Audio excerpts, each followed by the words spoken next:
Donc, vous avez un nouveau film Dragon Ball pour moi? Oui, monsieur. C'est Dragon Ball Super Broly. Ah, on a ramené Freezer et maintenant on ramène Broly, hein? Oui, monsieur. On n'a absolument aucune nouvelle idée. Bah, aussi longtemps que ça fait de l'argent, hein? Donc, parlez-moi de ce film-là. Eh bien, en plus de ramener Broly, et c'est un nouveau Broly en passant, ça risque pas de porter à confusion tout ça? Est-ce que c'est vraiment un problème, monsieur? Ah. Allez, continuez. Donc, en plus de ramener Broly, je me suis dit qu'on pourrait peut-être aussi refaire l'histoire de Badak. Oh, l'histoire de Badak, c'est un de nos meilleurs téléfilms, et en plus très apprécié par les fans. Oui, mais Toriyama l'aurait écrit dans une espèce de petit segment à côté dans un manga qui est même pas intitulé Dragon Ball.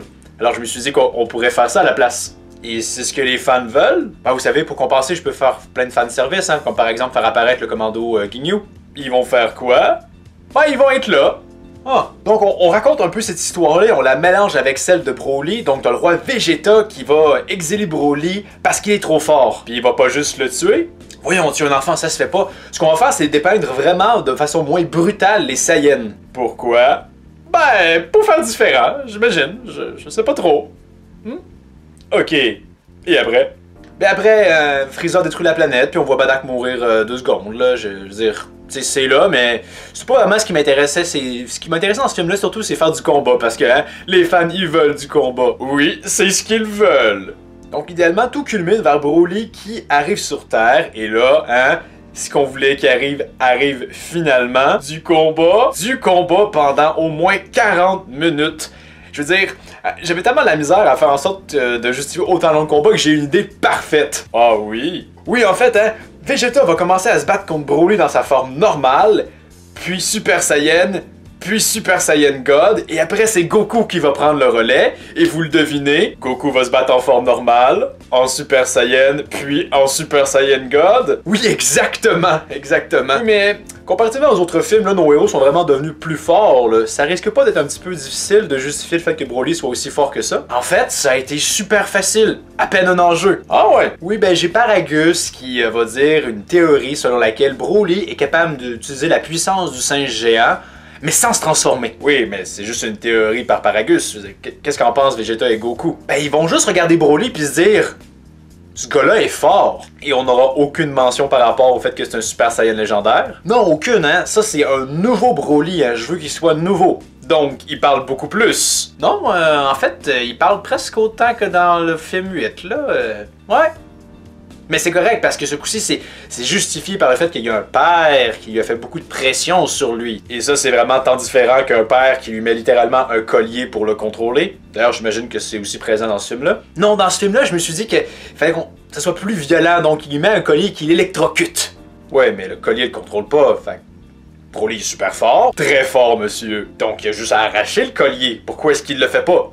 Je sais pas. Ah. Fait que le film continue. Je vous imagine que Goku, hein, il passe en Super Saiyan Blue. C'est ce qu'on penserait, mais il faut que Piccolo lui rappelle que ça existe pour qu'il le fasse. Et à ce moment-là, ben, il commence à avoir le dessus. Mais là, Freezer, parce que oui, Freezer est dans le film, j'avais oublié de vous en parler. Ah, Freezer est dans ce film-là. J'imagine qu'il est très menaçant. C'est quoi son rôle exactement? Ben écoutez, j'ai toujours aimé la Team Rocket.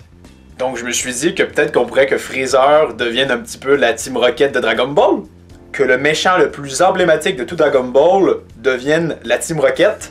Oui. Mais là, Freezer se dit que ça fonctionne pas, hein. Broly, il faut qu'il gagne, il faut qu'il soit plus puissant. Alors il Super Agus et lui dit: Hey, regarde, Broly, ton père, il est mort. Et là, Broly se transforme en Super Saiyan. Ah, j'imagine que c'est un moment très émouvant, là, parce que Broly, il aimait malgré tout son père, là. On va avoir accès à, vous savez, des petites séquences flashback où on voit justement le lien qui les unit, là. Ah non, je pensais en faire littéralement presque une farce. Je veux dire, Freezer, il fait un petit peu un Joker de lui, en plus de la Team Rocket. J'ai vraiment voulu que Freezer devienne plus que juste Freezer, là. Donc c'est vraiment une scène très drôle. Ah, donc là, Broly en Super Saiyan, ben il est trop fort pour Goku. Donc Goku utilise le Kaioken. Ah, non, j'avoue que j'y ai pas pensé à ça. Par contre, il va utiliser l'Ultra Instinct. Ben non, je veux dire, je me suis dit que s'il l'utilisait, il devrait gagner, puis je veux pas que le film se finisse de cette façon-là, là. Ok, mais d'abord, Vegeta débarque. Il lui utilise son Super Saiyan Super Vegeta Blue, là. Non, en fait, j'ai aussi oublié que ça existait, cette affaire-là. De toute façon, quand j'y repense, je veux dire, c'était pas dans le manga, on est d'accord?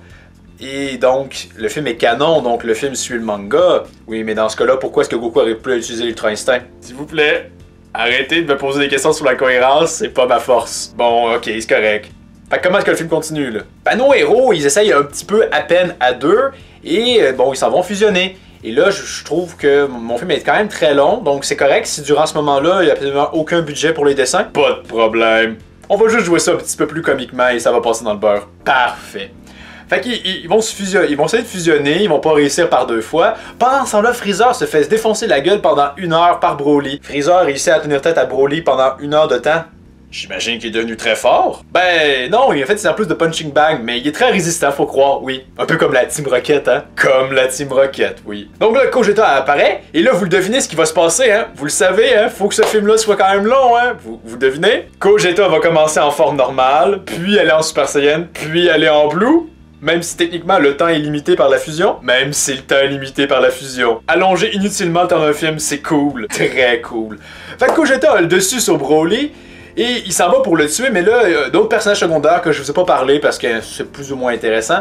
Mais vu que c'est une femme, j'imagine qu'on pourrait, hein, vu qu'on est japonais, beaucoup mettre en valeur ses attributs féminins. Bien sûr! Donc elle invoque le dragon, renvoie Broly sur sa planète natale, Gogeta est plus fort, il laisse partir Freezer parce que, hein, Team Rocket, c'est très important, comme la Team Rocket, oui. Et là, Goku va rejoindre Broly et ses amis sur sa planète, et il va lui dire, Broly, je veux que tu deviennes mon nouveau compagnon d'entraînement, je veux dire, t'es très motivant, je veux être aussi fort que toi, puis il dit même que, hein, Broly est probablement aussi fort que Beerus. Ah, puis là j'imagine que c'est un moment intéressant parce que Broly commence à développer une propre personnalité de lui.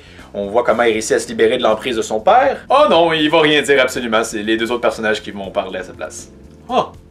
Fait que, qu'est-ce que vous pensez du film, là? Ben, pour un film d'1h20, je trouve qu'il y a vraiment beaucoup de contenu, et aussi longtemps qu'il y a du fanservice et des combats, j'imagine que tout le monde va être content et on va faire plein d'argent, hein? 1h20, hein, je m'excuse monsieur, mon film fait 1h40. 1h40, on n'a pas le temps pour ça. Probablement qu'il va y avoir un bon 20 minutes de combat qui va être en animation 3D. Après tout, hein, on est tellement doué là-dedans que personne va voir la différence. Non, personne.